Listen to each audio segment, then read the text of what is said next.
Hai, kita berjumpa lagi hari ini. Saya akan membawakan satu lagu pujian. Tetapi sebelumnya jangan lupa like, share, dan subscribe agar kita tetap bertemu. Rahmat-Mu ya Tuhan tak terduga, betapa besarnya dalam dunia, terdapat di darat, laut, dan udara.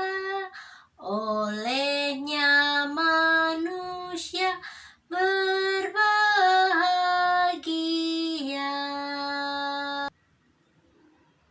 Senang berjumpa dengan Anda kembali hari ini. Hari ini kita akan mendengarkan cerita yang menarik dari dalam buku Alkitab. Tetapi sebelumnya, saya akan mengatakan kepada saudaraku bahwa firman Tuhan yang saya sampaikan ini bisa saudaraku mendengarkannya di waktu-waktu yang saudaraku merasa bahwa ingin untuk mendengarkannya, apakah itu saudaraku berada di dalam rumah atau misalkan juga saudaraku sedang beraktivitas di dalam rumah seperti para ibu-ibu yang mungkin sementara membersihkan rumah atau memasak. Nah, firman Tuhan ini dapat didengarkan. Nah, tetapi alangkah baiknya saya mau mengatakan di sini bahwa apabila didengarkan firman Tuhan ini dari kitab yang atau dari pasal yang pertama dari kitab Kejadian, ya. Jadi misalkan pasal 1, 2, 3 dan seterusnya hingga sampai selesai, yaitu di pasal 50. Dan kemudian saudaraku melanjutkan lagi di kitab yang kedua dari Alkitab, yaitu kitab Keluaran. Nah, saya yakin dengan pertolongan Tuhan, apabila kita suka untuk mendengarkan firman Tuhan, maka kita akan lebih berbahagia. Nah, saudaraku, itulah sedikit yang saya ingin sampaikan pada saat ini. Dan saat ini, marilah kita kembali untuk mendengarkan cerita kita. Dan cerita kita saat ini berada di kitab Keluaran pasal 13. Apakah yang diceritakan di dalam kitab Keluaran pasal 13 ini? Nah, saya akan mengingatkan kembali sedikit tentang pasal 12 yang lalu. Itu diceritakan di situ bahwa Tuhan Allah sudah membuat atau sudah menjatuhkan tulah yang ke-10 atau tulah terakhir atas tanah Mesir. Nah, jadi bangsa Israel sudah keluar daripada tanah Mesir. Tetapi sebelumnya Tuhan juga mengadakan satu hari yang istimewa yang dinamakan Hari Paskah, ya, dinamakan Paskah bagi Tuhan. Nah, di mana bangsa Israel harus menyembeli akan seekor anak domba atau kambing yang berumur 1 tahun yang tidak bercela. Kemudian mereka memanggang di atas api dan memakannya dengan roti yang tidak beragi bersama dengan sayur pahit. Dan itulah acara terlebih dahulu sebelum mereka keluar daripada tanah Mesir. Dan itu dinamakan Paskah bagi Tuhan. Nah, saat ini kita akan mendengarkan kelanjutan daripada perjalanan bangsa Israel. Nah, saya akan membacakan judulnya. Itu judul dari pasal 13 ini. Ketetapan tentang anak sulung, hari raya roti tidak beragi. Jadi, ketetapan tentang anak sulung, hari raya roti tidak beragi. Nah, kita akan mengikutinya. Saya baca dari ayat pertama. Berfirmanlah Tuhan kepada Musa, kuduskanlah bagiku semua anak sulung, semua yang lahir terdahulu dari kandungan pada orang Israel, baik pada manusia maupun pada hewan. Akulah yang empunya mereka. Nah, jadi di pasal 12 yang lalu itu Tuhan mengatakan bahwa seluruh anak sulung ya bangsa Mesir dari manusia sampai hewan itu dibinasakan. Tetapi di pasal 13 ini Tuhan Allah berfirman kepada Musa bahwa semua anak sulung yang lahir daripada bangsa Israel yaitu dari manusia ataupun hewan itu adalah empunya daripada Tuhan. Allah mengatakan, akulah yang empunya mereka. Nah, selanjutnya ayat 3. Lalu berkatalah Musa kepada bangsa itu, peringatilah hari ini, sebab pada hari ini kamu keluar dari Mesir, dari rumah perbudakan. Karena dengan kekuatan tangannya, Tuhan telah membawa kamu keluar dari sana. Sebab itu, tidak boleh dimakan sesuatu pun yang beragi. Hari ini kamu keluar dalam bulan Abib. Apabila Tuhan telah membawa engkau ke negeri orang Kanaan, orang Het, orang Amori, orang Hewi, dan orang Yebus, negeri yang telah dijanjikannya dengan sumpah kepada nenek moyangmu untuk memberikannya kepadamu, suatu negeri yang berlimpah-limpah susu dan madunya, maka engkau harus melakukan ibadah ini dalam bulan ini juga.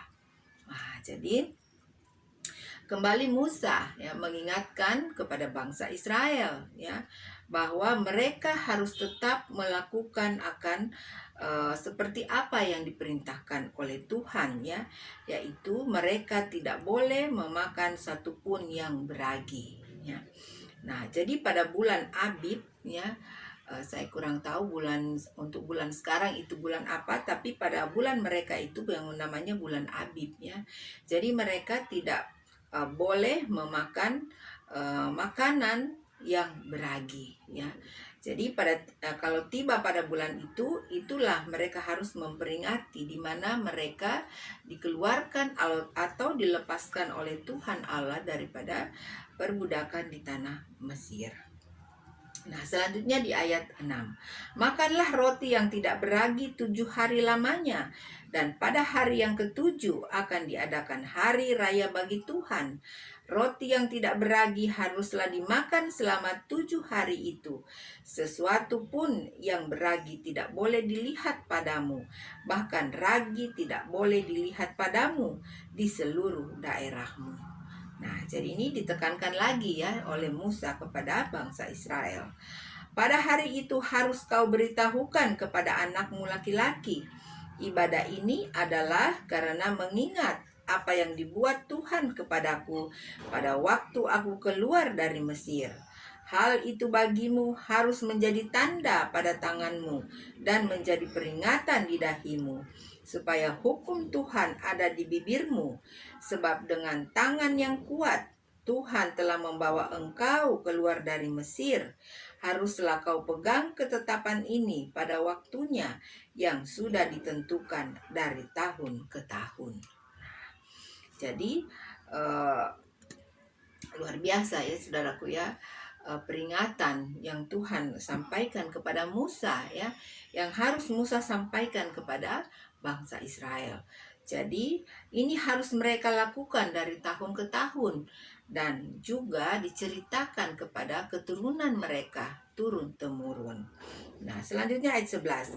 Apabila engkau telah dibawa Tuhan ke negeri orang Kanaan, seperti yang telah dijanjikannya dengan sumpah kepadamu dan kepada nenek moyangmu, dan negeri itu telah diberikannya kepadamu, maka haruslah kau persembahkan bagi Tuhan segala yang lahir terdahulu dari kandungan. Juga setiap kali ada hewan yang kau punyai beranak pertama kali, anak jantan yang sulung adalah bagi Tuhan. Tetapi setiap anak keledai yang lahir terdahulu, kau tebuslah dengan seekor domba. Atau jika engkau tidak menebusnya, engkau harus mematahkan batang lehernya. Tetapi mengenai manusia, setiap anak sulung di antara anak-anakmu lelaki haruslah kau tebus. Nah, jadi inilah ketetapannya, ketetapan yang Tuhan Allah berikan lagi kepada Musa dan disampaikan kepada bangsa Israel ya. Nah, Tuhan mengatakan bahwa anak pertama ya, anak pertama daripada hewan atau manusia itu harus dipersembahkan kepada Tuhan. Jadi, misalkan anak hewan dikatakan di sini yang sulung ya. Misalkan hewan itu keledai ya. Nah, keledai kalau anaknya yang sulung itu harus diganti ya. Diganti dengan anak domba ya. Jadi harus diganti dengan seekor anak domba. Nah, kalau tidak diganti maka anak keledai itu harus dibunuh ya. Dikatakan harus dipatahkan lehernya. Ya, sebenarnya kayak serem juga ya saudaraku ya. Tapi inilah perintah daripada Tuhan Allah yang harus dilakukan. Dan kemudian apabila anak sulung daripada manusia itu pun harus ditebus. Yaitu ditebus tentunya dengan seekor anak domba juga. Nah, itulah yang dikatakan Tuhan. Dan selanjutnya ayat 14. Dan apabila anakmu akan bertanya kepadamu di kemudian hari, apakah artinya itu?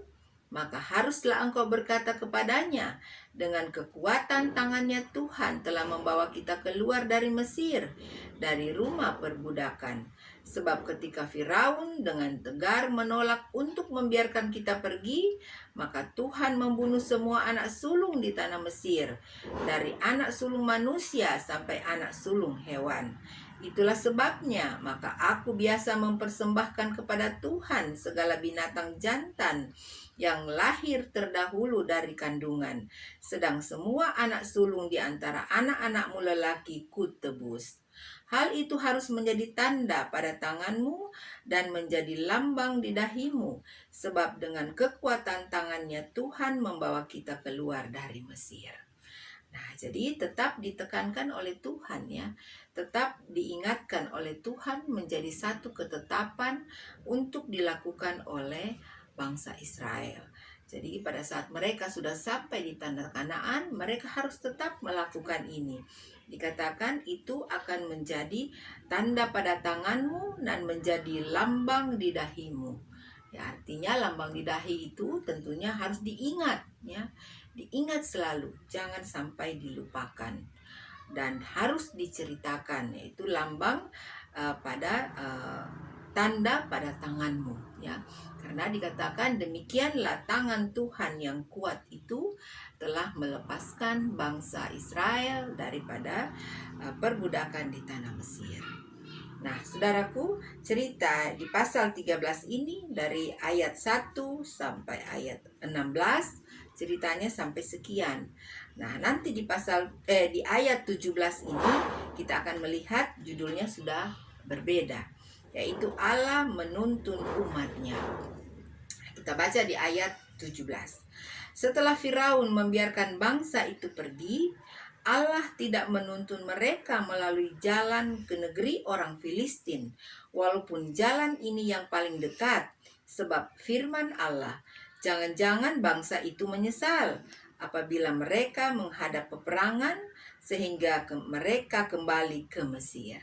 Wah, jadi Tuhan juga mengetahui ya isi hati daripada bangsa Israel ya, yaitu bahwa apabila Tuhan mengantar mereka untuk melalui jalan yang pendek, dikatakan di sini melalui jalan ke negeri orang Filistin.